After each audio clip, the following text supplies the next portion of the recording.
Bhavnagar મનપાનું mega demolition. શહેરના અકવાડાથી તરસમિયા જવાના road વચ્ચે મેગા ડિમોલેશન શરૂ કરવામાં આવ્યું. તરસમિયા ટીપી હેઠળ આવતા રોડમાં થયેલ મદ્રેસાનું બાંધકામ દૂર કરવામાં આવ્યું. મદ્રેસામાં થયેલા 6 ફ્લેટ તેમજ 8 જેટલા હોસ્ટેલના રૂમ ને કમ્બાઇન્ડ હોલ તેમજ રસોડાનું બાંધકામ દૂર કરવામાં આવ્યું. 100 થી વધુ પોલીસ કર્મચારીઓ તેમજ 4 જેસીબી ને 3 હિટાચી વડે મદ્રેસાનું બાંધકામ દૂર કરવામાં આવ્યું. દબાણ હટાવી 1500 ચોરસ મીટરની જગ્યા ખુલ્લી કરવામાં આવી. Zahid Syed, reporter 24 news, Bhavnagar.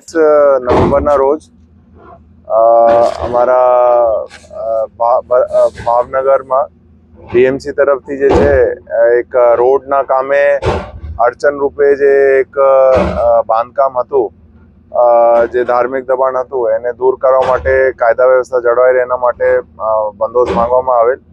અને એમાં અમારા લેવલે પછી જે છે પોલીસે ટોટલ જે છે 150 થી ઉપર પોલીસ કર્મચારીઓ અને લગભગ 15 થી ઉપર જે છે પીઆઈ પીએસઆઈનો બંદોબસ્ત ગોઠવી દીધું છે કાયદા વ્યવસ્થાના હિસાબથી. અને હાલ અત્યારે શાંતિ છે. જગ્યા ઉપર પણ અમારો બંદોબસ્ત છે અને ભાવનગરના શહેરના આજુબાજુના વિસ્તારોમાં પણ જે છે શાંતિ વ્યવસ્થા જળવાઈ રહે એના હિસાબથી અમારી અલગ અલગ ટીમો હાલ અત્યારે પેટ્રોલિંગમાં છે અને હાલ જે છે અત્યારે શાંતિથી બધું ચાલે છે. આજે ભાવનગરમાં જે અકવાડા વિસ્તાર છે ત્યાં ટીપી નંબર 23માં જે 24 મીટરનો રસ્તો છે એના અમુક વિસ્તારમાં કે જે રસ્તો 2 વર્ષથી બનેલું છે, પણ જે મદરસા ઇસ્લામી સાર્વજનિક ટ્રસ્ટ છે એનો જે રેઝિડેન્શિયલ બિલ્ડિંગ છે, હોસ્ટેલની અથવા દિવાલ છે, એનો અમુક પોર્શન રસ્તામાં આવે છે. સો એને દૂર કરવા માટે અમે આજે સવારથી એમના જે પ્રતિનિધિઓ છે તમામ એમને સમજાવીને કે જે રૂમમાં સામાન હોય, બધું ઇલેક્ટ્રિક સામાન હોય, બધું ખાલી કરાવીને આજે જે ઓનલી જે બ્લેકટોપ માટે કે જે રસ્તાના કામ માટે જરૂરિયાત છે આટલું પોર્શન અમે આજે ખુલ્લો કરવાની કાર્યવાહી ચાલુ છે.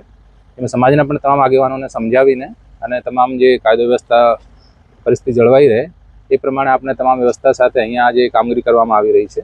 તો એ જસ્ટ કે આપણે જે ખૂબ આપણે વિકાસ માટે જે સર્ક્યુલર રસ્તાઓ છે ખુલે અને જે 2 વર્ષથી લગભગ રસ્તો બંધ હતો એ રસ્તો ખોલવા માટે આપણે જેટલી રસ્તા પૂરતી જરૂરિયાત છે કે 24 મીટરનો ટીપી રોડ જે મંજૂર થયેલું છે. ખરેખર આ રોડ પહેલાં 30 મીટરનું હતું, પણ બિલ્ડિંગને વધારે નુકસાન નહીં થાય એટલા માટે સરકારે પણ એમાં રાહત આપીને 30 મીટરથી 24 મીટર કરેલું છે. એમાં લગભગ જેટલું પોર્શન દિવાલનો અથવા બિલ્ડિંગનું થોડું પોર્શન આવતું હોય આને દૂર કરવાની કામગીરી અત્યારે ચાલુ છે.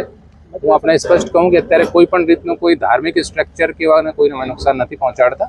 તો અત્યારે ઓનલી જે બિલ્ડિંગનો રેઝિડેન્શિયલ બિલ્ડિંગનો થોડુંક પાર્ટ છે અને જે દિવાલ છે એનું બાંધકામ દૂર કરવાની કાર્યવાહી ચાલુ છે. આજ રોજ ઘોઘા રોડ અકવાડાની બાજુમાં અકવાડા જે લેક આવી છે એની સામે જે મદ્રેસા આવેલી છે, જે મદ્રેસાના ભાગમાંથી 24 મીટરનો ટીપી રોડ પસાર થતો હતો, જેમાં મદ્રેસાના જે અમુક બિલ્ડિંગ, હોસ્ટેલ તથા ફ્લેટના બાંધકામ આવતા હતા તે દૂર કરવાની કાર્યવાહી હાથ ધરવામાં આવેલ છે. આજે અંદાજે 6 ફ્લેટ છે અને 6 થી 7 હોસ્ટેલના રૂમો આવેલા છે.